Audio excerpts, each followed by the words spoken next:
안녕하세요. 16과 갈릴레이와 티코 브라헤의 천문학을 하겠습니다. 먼저 갈릴레이에 대한 동영상을 한 4분 정도 보고 시작하겠습니다.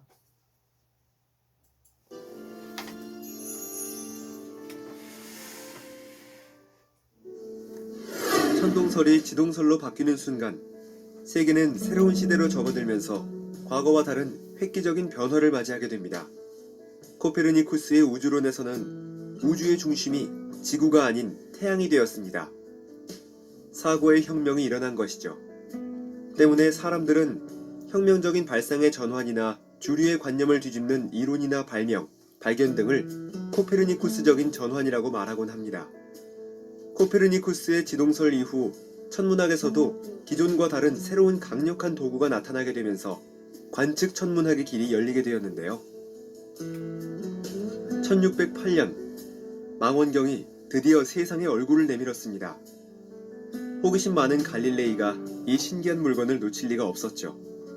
망원경을 손에 넣은 갈릴레이는 더 나은 성능 개량을 위해 도전과 실험을 지속한 끝에 망원경의 배율을 무려 1000배로 개량시키기에 이르렀습니다. 그의 천재성에 대한 놀라움은 여기서 멈추지 않았습니다. 1609년 갈릴레이가 45세 되던 어느 가을밤, 그의 망원경은 밤하늘의 달을 향했습니다. 망원경으로 실제 달의 모습을 확인한 갈릴레이는 경악하지 않을 수 없었습니다. 지금까지 알고 있던 완전 무결한 구의 모습을 한 달이 아니었기 때문이죠. 그가 본 달에는 울퉁불퉁한 곰보 자국이 수도 없이 나 있었고 지구처럼 산과 계곡도 존재하였습니다. 이것은 하늘과 땅이라는 이분법적인 사고방식에 일대 혁신을 가져왔고 하늘의 세상인 달도 땅과 그 모습이 그리 다르지 않다는 사실을 깨달음으로써 새로운 과학사의 지평을 여는 열쇠가 되었습니다. 새로운 세상의 경이를 느끼기 시작한 갈릴레이는 천체망원경으로 하늘 곳곳을 탐색하기 시작했습니다. 1610년 1월 7일, 이번에는 목성을 겨누었습니다. 갈릴레이는 목성 옆에서 반짝이는 3개의 별을 보았습니다. 그리고 며칠 후 다시 보니 별이 모두 4개로 불어난 사실을 발견했습니다. 몇 개월 동안 지속해온 관측을 통해 갈릴레이는 이 작은 별들이 목성 주변을 돌고 있다는 사실을 깨닫고 놀람과 흥분을 감추지 못했습니다. 놀랍게도 막연히 이론적으로만 알려져 있던 태양이 중심임을 주장하는 지동설의 모형이 실제로 하늘에 존재하고 있었던 것이죠. 이로써 천동설 천문학이 끝이 나고 태양 중심의 새로운 우주론 체계가 등장하게 되었습니다. 그러나 이러한 갈릴레이의 주장은 교회의 반발을 사게 되고 성직자들을 설득하는 데 실패하고 맙니다. 교황청이 갈릴레이에게 보낸 성직자들은 신이 그런 관찰을 원하셨다면 인간에게 눈 대신 망원경을 주셨을 것이라며 망원경 보기를 거부했던 것입니다. 이로써 결국 갈릴레이의 주장은 인정받지 못하고 갈릴레이는 종교 재판에 의해 가택연금형에 처해지게 됩니다. 수많은 별들로 이루어진 은하수, 양쪽에 혹이 나 있는 듯한 이상한 타원형이 존재하는 토성, 불규칙한 달의 표면 4개의 위성이 존재하는 목성. 이 같은 사실을 주장한 갈릴레이는 근대 천문학에서 오늘날 현대 천문학으로 발전하는 길목에서 관측 천문학이라는 새로운 장을 연 인물입니다. 특히 목성의 4개의 위성의 공전 모습을 보고 작은 태양계를 상상하고 실제로 오늘날의 태양계 이론의 토대를 이룩한 점은 갈릴레이의 가장 훌륭한 업적이라고 할 수 있죠. 이는 또한 갈릴레이가 오늘날까지 위대한 천문학자로 존경받는 이유이기도 합니다.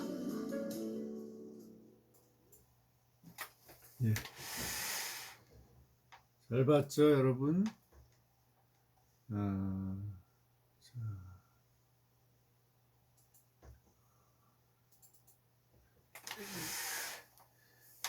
갈릴레이에 대해서 시작을 합니다.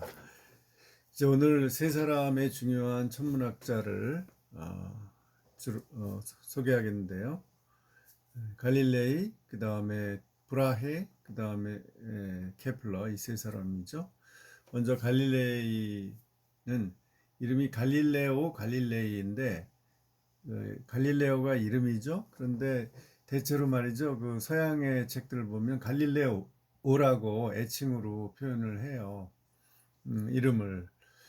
이 사람 아버지는 이 사람이 이제 피사에서 태어났습니다. 그 피사의 사탑, 기울어진 탑이 있는 그 토스카나라고 이제 이탈리아 서북부 지방에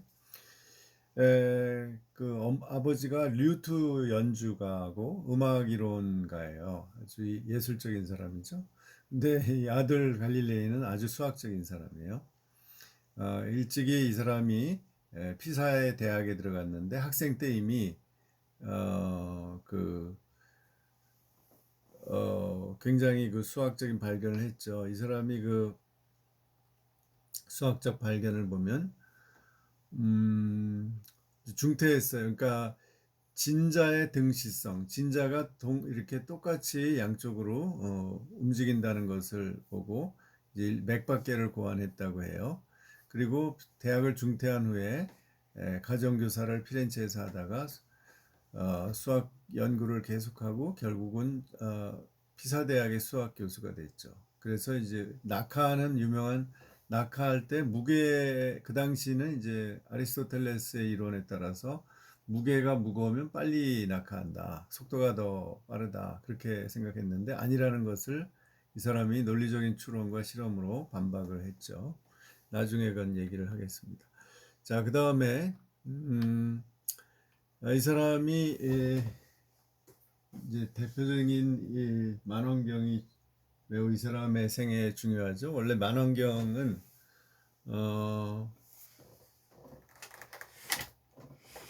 만원경은 원래 그 네덜란드에서 안경 만드는 안경업자 렌즈를 갈아서 스피노자도 렌즈 가는 일을 해서 먹고 살았죠. 그 업자들이 이제 이 볼록 렌즈를 두 개 이렇게 연결해 가지고 만안경을 만들게 된 거죠. 그것을 갈릴레오가 더 발전시켜서 하늘을 보는 만안경으로 만들었죠. 굉장히 사람 착하게 생겼죠. 그리고 진지하고 노년에 이 종교부 재판을 받아서 좀 이렇게 인상을 쓰네요. 제가 이 어두워가지고 빛 좀 불을 켜겠습니다.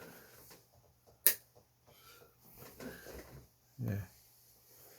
자, 근데 이 갈릴레오는 이렇게 유명한 종교 재판을 받았죠. 그런데 이 그림은 이제 상상해서 나중에 그린 거고, 갈릴레오는 사실 그 카톨릭 독실한 신자고 원래 신부가 되려고도 했던 사람이고요. 교황하고도 그 당시에 교황하고도 우르마노 8세하고 매우 절친한 사이였어요. 그래서 교황이 처음에는 그 책을 내고 이 사람이 지동설이 이제 그 여태까지 아리스토텔레스나 프톨레마이오스의 입장을 다 이제 지지하고 있었는데 뭐 천여 년 동안 그걸 이제 바꾸니까 조금 조금 그냥 이상하긴 했지만 용서를 했어요. 그런데 이제 이게 책을 내면서 이 책이죠. 이 책은 이제 갈릴레오 이건 그 소개하는 책인데 두 우주 체계에 관한 대화라는 책을 이제 소개하는 한국에서 나온 책이에요. 이 책을 낸 후에 이제 신부들이 다 반대를 했어요. 그래가지고 교황도 할 수 없이 종교 재판을 회부했죠. 근데 그래도 봐줘서 나이가 많기 때문에 궐석 재판. 실제로 재판소에 간 게 아니라 변호하고 이렇게 그림은 상상이에요.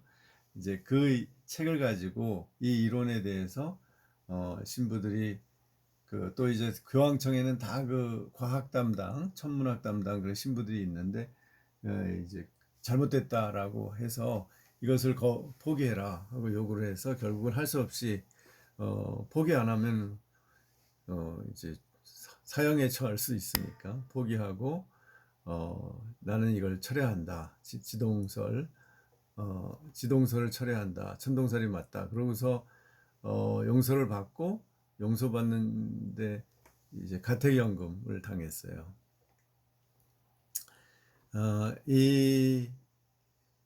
그 당시에 그러니까 이 이 카톨릭 교회가 이제 권력이 너무 세서 과학까지도 다 이렇게 좌지우지하는 세상이었죠. 그래서 이런 일이 일어난 거죠.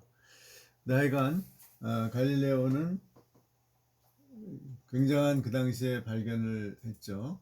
이 첫째 발견, 그의 발견이 이 달의 망원경으로 달의 모습을 이렇게 예, 관측을 해서 스케치를 한 거예요. 그래서 이렇게 지구에 가린 달의 모습. 그 다음에 또 하나가 이게 태양이에요. 태양을 관측해서 사실 태양은 직접 볼 수가 없잖아요. 그러니까 이게 뭐 태양을 가리고 관측을 해가지고 흑점을 발견했을 뿐만 아니라 태양의 흑점은 이제 열이 좀 낮은 온도가 낮은 곳이잖아요. 이게 움직인다는 걸 발견했어요. 그걸 통해서 태양도 자전한다는 것을 밝혀냈죠. 그 다음에 이제 세 번째로 금성이 태양을 공전한다는 것을. 그래서 금성이 어떤 모습으로 밤에 보이느냐에 따라서 어떤 초생달처럼 보이기도 하고 어떤 때는 완전히 보름달처럼 보이기도 하는데 이것을 설명하는 이렇게 이제 변하는 것을 금성이 태양을 중심으로 돌기 때문이다라는 걸 밝혀냈어요. 따라서 천동설은 성립되지 않는다, 설명할 수 없다라는 아주 중요한 근거를 얻어낸 거죠. 마지막으로 아까 영상에도 나온 목성의 네 위성. 목성이 워낙 크기 때문에 위성이 지구보다 큰 것도 있어요. 이 네 위성을 발견했고요. 마지막 위성은 오늘날 갈릴레오를 기념해서 갈릴레이라고 이름을 지었죠. 천문학에서. 그 다음에 수학적으로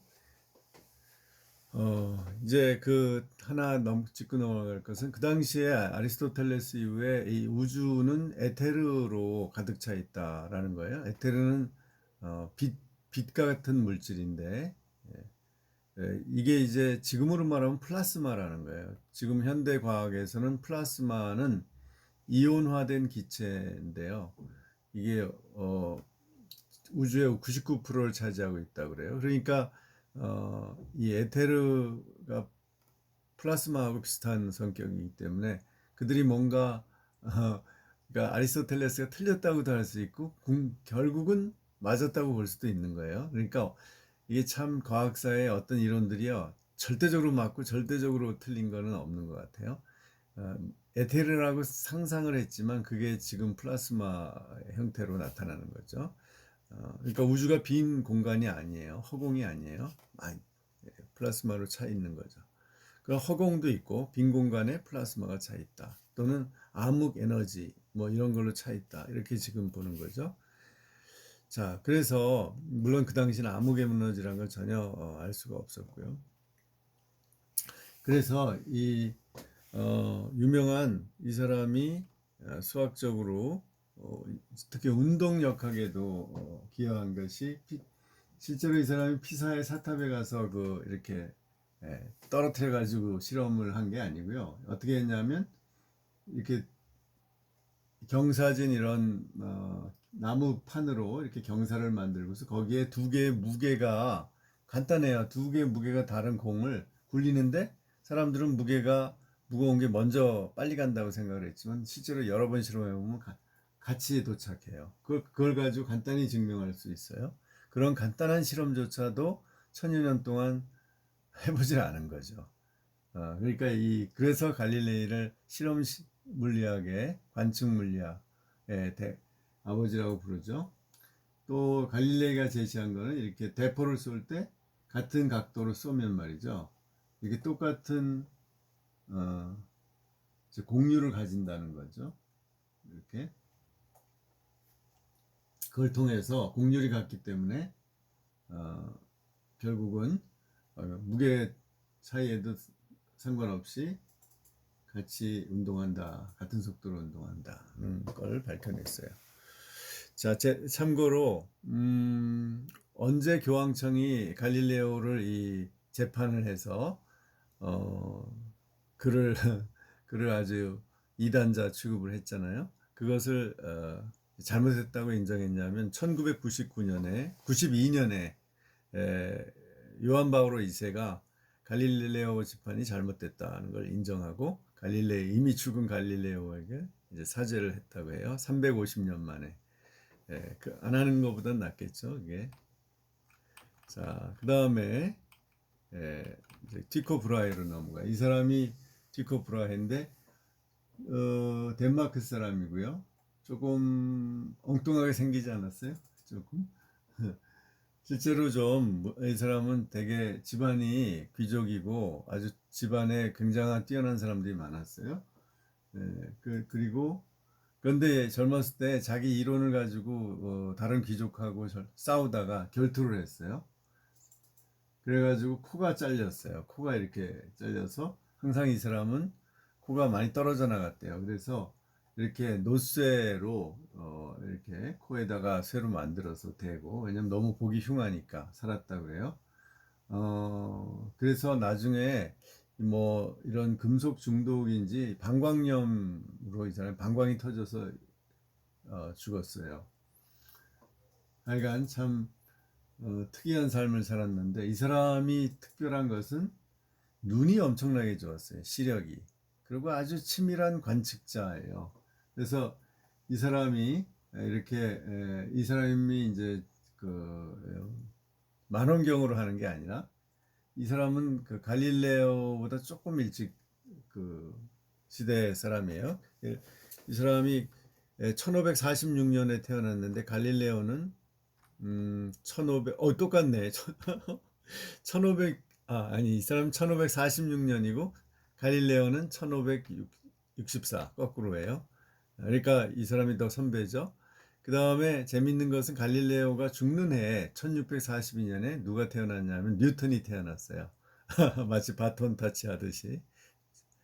그래서 이 사람 티코 브라헤는 좀 갈릴레오보다 먼저기 때문에 아직 만원경이 그 당시에 일반화되지 않았기 때문에 이 사람은 육안으로 이렇게 관찰해서 조수가 그걸 쓰는 거예요. 기록하는 거예요. 워낙 눈이 좋아서 눈으로 별자리를 770개를 새로 발견해냈대요. 그래서 초신성, 이 사람이 이제 유명해진 게 1572년에 카시오페아라는 자리가 있죠. 거기에 초신성이 터졌는데 그것을 14개월 동안 맨눈으로 어떻게 변하는지를 관측했어요. 그리고 1577년에 혜성이 나타났는데 관측해서 이제 이게 그 당시에 아리스토텔레스 이후에 이렇게 하늘에 이렇게 딱 천구가 있다고 생각했죠. 이렇게 하늘을 덮은 마치 유리벽 같은 이런 동그란 궤도가 있고 거기를 이렇게 별들이 지나간다. 여러 개의 천구가 있다고. 근데 그걸 깨는 게 나왔어요. 혜성이라는 것은 그 궤도 천구하고 전혀 상관없이 운동하기 때문에 천구라는 것이 절대적인 게 아니라는 걸 이 사람이 깨달았죠. 그리고 그래가지고서 이제 덴마크 왕의 이 인정을 받아서 벤이라는 섬에다가 덴마크에 천문대를 만들었어요. 그래서 천문대라는 게 뭐 지금처럼 만원경이 있는 게 아니라 자기가 하늘을 잘 관찰할 수 있게, 그 당시는 공해가 없었기 때문에 얼마나 하늘에 별이 많았겠어요. 그것을 눈만 좋으면은 상당히 많이 볼 수 있죠. 아주 치밀하게. 그래서 이 사람이 유명해져서 엄청난 그 관측 기록을 남기고, 매일 밤에 하는 일이 이 사람은 낮에 자고 밤에 별 보는 거, 그리고 그걸 다 기록하는 거, 엄청난 자료를 축적을 했어요. 그래서 좀 그 자기를 잘 대우해주던 프레드릭 2세가 죽은 후에 이 사람이 신성 로마 제국, 그 당시에 이제 황제가 루돌프 2세였는데 그 프라하에 그 수도가 있었거든요. 오스트리아 뭐 다 그 포함하는 거죠. 거기에 이제 제국 수학관으로 지위가 있었는데 거기로 초빙되어 가서 프라하에서 죽습니다. 방광염으로. 그래서 이제 중요한 것은 이 사람이 재미있는 것은 이렇게 별을 누구보다도 정확하게 관측을 했지만 사고방식은 안 변했어요. 그래서 옛날에 지구 중심의 천동설을 그대로 유지하는데 자기가 관측한 것과 천동설로 하면 안 맞는 게 많거든요. 그래서 일종의 절충안을 마련한 거죠. 절충안이 뭐냐? 바로 이 사람이 이제 발견한 별자리 얼마나 정밀합니까? 별자리에 발견한 별자리들 위치를 다 이렇게 기록을 했어요. 자, 그래서 재미있는 절충안을 마련했는데 뭐냐면 이 사람 가운데 게 이 사람 이론이에요. 이거는 프톨레마이오스의 지구가 중심이고 이렇게 수성, 금성, 태양, 화성, 목성, 토성 이런 식으로 돈다는 거예요, 지구를. 그러면서 자기들도 돌고 이걸 주전원이라고 했죠. 그 다음에 이제 이게 티코브라의 모델인데 지구가 있고 태양이 지구를 돌아요. 공전. 태양이 지구를 돌고 나머지 행성들은 태양을 돈다. 그러니까 이게 교묘한 절충안인데 이렇게 되면은 상당 부분 관측하고 맞아 들어간단 말이에요. 이제 지구와 태양의 관계만 안 맞는 거죠. 하여튼 이런 참 묘한 이론을 만들었죠. 그러나 지동설은 태양을 중심으로 수금지와 목도천해 이렇게 해서 도는 거죠.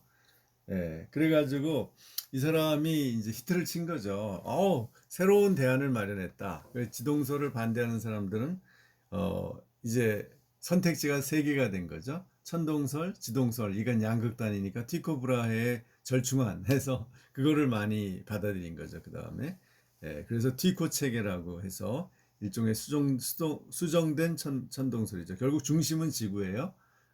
그런데 태양 큰 놈이 지구를 돌고 나머지는 태양을 돈다 이런 식으로. 그래서 근데 그걸 또 변형시켜서 여기 이탈리아의 리치올리라는 천문학자는 목성과 토성은 또 지구를 공전한다. 그렇게 해야 이제 관측 결과하고 비슷하게 맞아 들어가니까 이렇게 여러 가지로 절충안을 마련했어요. 그래서 사실 과학 이론이 하나 큰 체계가 변한다는 것은 이렇게 쉽지 않구나. 관측을 아무리 해도 큰 그 사고방식을 바꾸는 게 어렵기 때문에 토마스 쿤이 과학혁명의 구조에서 이 패러다임 전환이라는 게 한 300년에서 500년 사이에 그 과학자들 중요한 과학자들이 기존의 체계를 완전히 포기해야 할 때 그때 비로소 다른 사람들이 다 거기를 따라가는 거죠. 새로운 패러다임을 받아들이게 되는 이 시기가 한참 지나가야 된다는 거예요. 그런데 실제로 이 천동설에서 지동설로 갈 때 그런 일이 일어났거든요. 아무리 반대 증거가 나와도 사람들은 납득을 못하는 거예요. 기존에 대한 신념이 강하기 때문에. 그래서 브라헤는 이제 병으로 죽고 브라헤가 자기의 조수이자 공동 연구자로 청빙한 사람이 누구냐면 바로 케플러입니다. 케플러는 수학을 잘했고 아주 그 당시에 모든 이론들 코페르니쿠스의 이론을 다 소화하고 있었어요. 그러니까 이미 지동설을 지지하고 있었어요. 그런데 이 사람이 수학을 잘하고 그랬기 때문에 브라헤는 관측을 잘하지 수학은 잘 못했거든요. 이 사람을 이제 자기의 연구 보조자로 이렇게 초빙해서 같이 프라하에서 연구했다가 브라헤가 급사하면서 그 자기 자료를 다 누구한테 보도록 했냐면 이 케플러한테 맡기고 이것을 가지고 내 연구를 완성해달라. 그러면서 자기 지위도 케플러한테 넘겨줬어요. 그 제국의 신성로마 제국의 그 제국 수학관이라는 그 지위를 물려줬어요. 그래서 이제 이 케플러의 시대가 오는 겁니다. 그러니까 브라헤의 도움을 많이 받은 거죠. 케플러는 브라헤의 관측 기록이 없었으면 케플러가 계산을 잘하는데 계산을 정확히 해낼 수 있는 근거가 없던 거죠. 이 사람이 케플러예요. 이 사람은 독일 사람입니다. 스투트가르트 쪽에. 그리고 개신교 신자고 물론 브라헤도 덴마크 사람이니까 루터교 신자였고 하여간 좀 이 사람이 어릴 적에 병을 앓아서 굉장히 병약하고 굉장히 예민하고 그런 사람이었어요. 그래서 사람들을 잘 어울리지 못했다고 해요. 그런데 이제 이 사람이 책을 많이 썼는데 신천문학, 세계의 조화, 코페르니쿠스 천문학 개요 이런 것들을 써서 결국은 케플러의 이론을 기반으로 해서 뉴턴이 중력의 법칙을 만들게 되는 거죠. 그런데 이 사람은 원래 신학생 출신이에요. 케플러는 튜빙겐에 그러니까 헤겔이 나온 튜빙겐 대학 신학과 그 선배네요. 아니 루터, 그렇죠. 헤겔의 선배죠. 케플러가. 거기 신학과 출신이었거든요. 헤겔이 신학과로 들어가서 이제 철학을 했죠. 거기서 이제 공부한 후에 오스트리아의 그라츠 신학교에서 수학을 가르치다가 티코 브라헤의 조수가 되었고, 그 다음에 티코의 후임으로 신성 로마 제국에서 황제 세 사람을 모신 제국 수학자. 그런데 이제 뭐 월급을 제대로 안 줘서 나중에 그 돈 받으려고 굉장히 애를 썼어요. 돈을 다 못 받았죠.